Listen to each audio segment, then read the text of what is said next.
Take the story of the House of Representatives passing a resolution during Tuesday's plenary demanding the suspension of the 50% telecom tariff hike, citing economic hardship. Who do I go to first? Go to Doc. No, I'll go to you. I'll go to you. Okay, so what my reason for coming to you is this. You know, when we talked about, when we started talking about the telcos asking for 100% tariff hike, yes, and then the NCC, in their wisdom, approved 50%.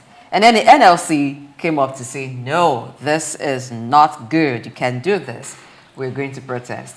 And then the National Association of Telecom Subscribers joined the move to say they're going to take telcos or an NUC rather to court so that they revert that 50%. So the House of Reps have joined in the call for the reversal of the 50% tariff hike, citing economic hardship.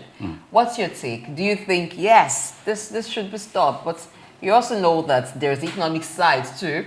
The telcos are facing economic hardship themselves. Both parties have valued arguments, because when you look at the argument of the National Association of Licensed Telecommunications Operators of Nigeria, the National Association of Telecommunication Companies of Nigeria, I think there's one party. Then the National Association of Telecommunication Subscribers, who represent the consumers. That's the other party. In the other hand, which I believe the House of Representatives is making, is putting for the suspension to protect their demands and some of their fears. So some of the reasons that was cited by the National Association of Licensed Telecommunication Operators and the companies were talking about investment, that the ease of doing business, the demands to do business, is increasing every day, and that for 11 years or so, they have been waiting for this opportunity.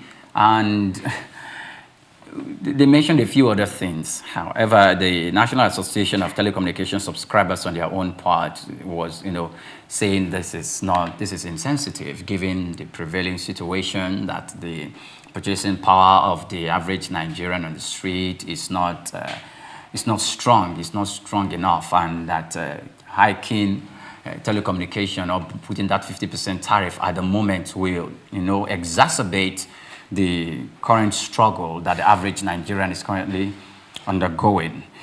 Both parties have a valid argument. So the thing is, if not 50%, can they do 30%? Because even those who are clamoring for the increase as well, they are saying that one of the reasons why they want to increase is because they want to give service, productive and efficient service. They want to provide internet service or telecommunication service. They need to provide that service to the populace, and that there's a growing need of telecommunication and the flow of internet in e-governance, in agriculture, in education, in other aspects of life.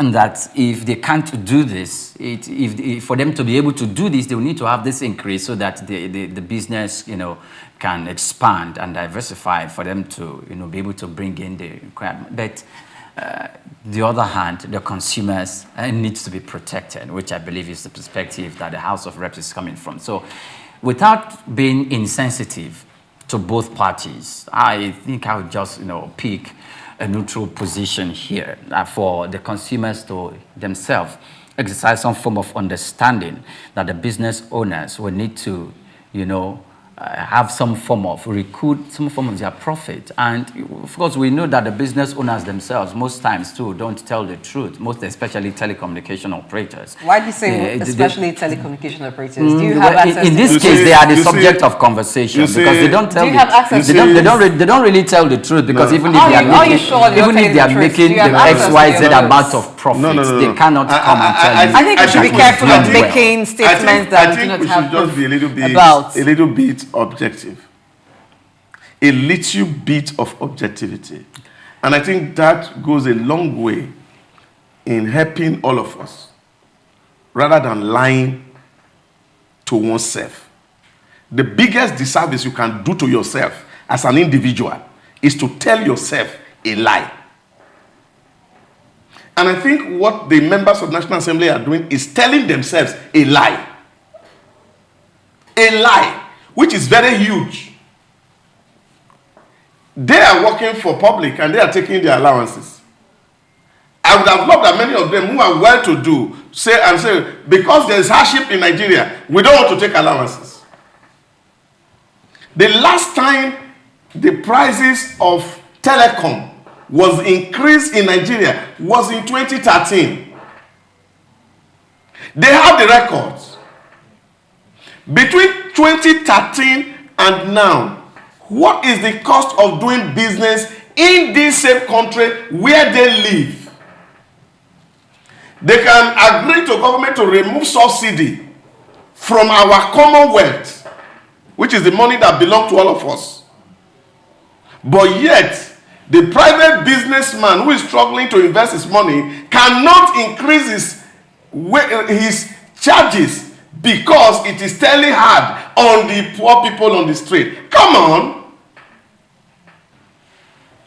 We should be very, very objective in doing certain analysis. 3 years ago, dollar was selling for 400 naira, 440. Today, we are celebrating that dollar is doing well at 1,500.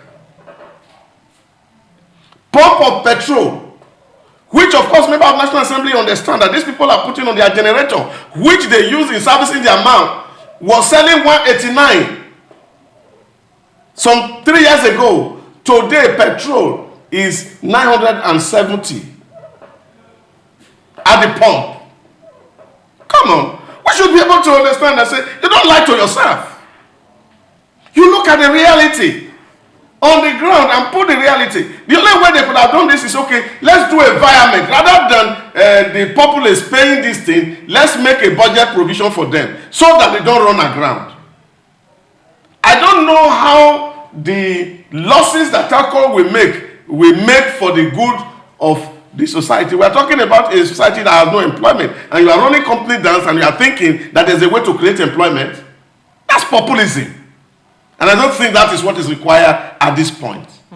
I think that this issue by now should have been resolved. The back and forth over the telcos issue, for me, I just feel like, what is the reason for this back and forth? This is maybe not simple mathematics, but it's something that it's about business. So these people need to raise the cost to attend to the increase in cost of services, goods and services as well. They also make inputs before they're able to render services.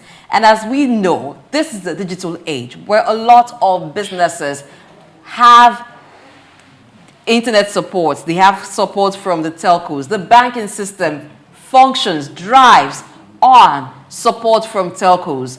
Many businesses need IT support. So a lot of businesses rely on their services. They also rely on several other things as raw material, as input for their services. Now, it would be unfair to the telcos to say, when the prices of your inputs has gone up, your price for your service should remain. Every other thing has gone up. And some of them also have expatriate workers that they employ. Some of them have tech workers that are not sourced from Nigeria. So it's a lot of factors here. And it's purely business. I think that's why I said earlier that the NCC, in their wisdom, instead of approving 100% tariff hike, say, let's meet you halfway. 50 is what we'll do. If there had been 100% tariff hike, then I would have said, oh, that's way too much. Can we come to a middle ground here? But I think 50% is fair. The issue now should be, we've approved 50% tariff increase for you.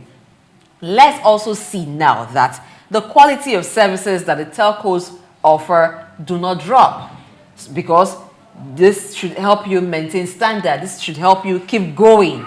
We shouldn't see a drop in the quality of service. Where that happens, then the FCCPC should then question. The regulator, NCC, should question what is going on. But to say let's have a reversal. So how do you expect the telcos to continue? Okay. How do you expect them to cope? We don't have access to their books, so we can't say things that we cannot substantiate.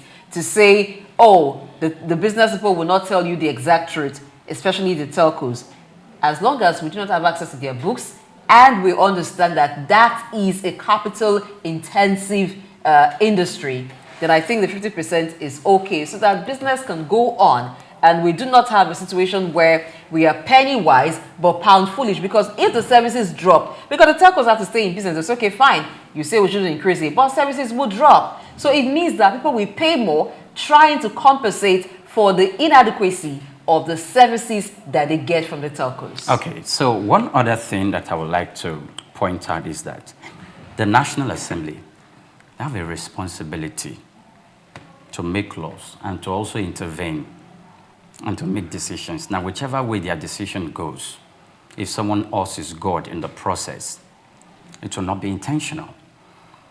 And if in this time they align their thoughts because they felt we need to think about the common man, that's their priority. You're stirring up. You're stirring some water. It is here. not stirring up. And I have an opinion. Raise up No. So many other No. issues. I have an opinion. No businessman, of course, except can come out and tell you this is on 100% of what I made, because you also pay tax in it. That's why they're already giving 100% tariff like you they cannot. asked for. It's a general statement. You cannot call it unsubstantiated. So you said for the telcos, please, they can't even run away from Nigeria. But because it's a big market. It is a big market for them. Quality of service made. Nigerians have the responsibility to choose. Econet left. Who came? There are others who are here. There are others who are here. There are others who are here. There are others who are here. So no. We cannot beg. Why the government has a responsibility? No, just let me finish. Just a moment, please. Why the government have a responsibility to create an enabling environment to make sure there is an ecosystem that is accommodative to these businesses? They also have the responsibility or the choice to either stay or leave concerning the business environment or the business ecosystem that they have met on ground. There are times that they have been favored, times without number. And if this does not really go all, while we are looking at meeting them in the middle ground, I am not in complete support that they should not increase it. But if the House of the Reps is saying, okay, suspend this for a while because of X, Y, Z reasons, I think we should also pay reason to that. So why did the House of Reps? Please, let me just ask the question. Why did asking somebody to pay sacrifice, whereas you have the opportunity to make the sacrifice for the real people you said you love? No, even the House of Reps to make that sacrifice, and then you are asking somebody that is not within your control to make the sacrifice in your stead. That's greed, that's selfishness. So that is the point I'm making. Now, when NPCL, which of course government owns wholly, we've all agreed that, look, we have gotten to that point, we must take away subsidy. They didn't wait a moment signing it off. Now, the removal of subsidy is having their effect, not just on the ordinary man on the street, but also on businesses. So you are making it look as if businesses don't operate in Nigeria, that their manna comes from heaven. It is only the people that have their manna here on earth. The businesses are operating in this climb. They are paying the bills that ordinary people are paying. Now, how do they survive if they don't price right? This is the argument here. So you could have said, okay, well, since it's like this, if businesses must survive, the one that is accruing to us, we have 340 billion in this year's budget. Let's reduce it. Let us not even take allowance so that our people can be happy. But rather than run down other people's business, you are not just running down the business, but you are creating huge unemployment. I have a friend who won in one of these test schools, and he told me and said, look, I made a mistake for coming into that day. That place is sick. And they're actually very sick. The question I want to ask is this. You're talking about the role of the House of Rep, so they have to speak for the common man. So where was this House of Rep that speaks for the common man when NEC approved electricity tariff? Where were they? When even we've been told now that in a matter of months, there will be another electricity tariff. Does this not affect the common man as well? Okay, so the thing is, whether they make laws or policies that will have a detrimental effect to the life of the common man, does that invalidate the constitutional duties of the House of Representatives? It doesn't. I'm saying it doesn't that it should invalidate not be selective. No. It should not be selective. Okay, fine, because I think this is equally going to end up in their desk because they are still going to make decisions concerning that. Well, I hope they consider all the sides to it and think of the implications, because if we force the hand of the telcos to say, no way, you're not getting the tariff increase, what do we have to pay at the end of the day for that? Should we be penny wise and pound foolish when the services drop and then you go to the bank or you want to make a transfer? You can't, because the support they're getting is not adequate to facilitate your transaction. I do hope that businesses don't begin to lose millions of money because we have refused to actually take into cognizance the cost of operations of the telcos.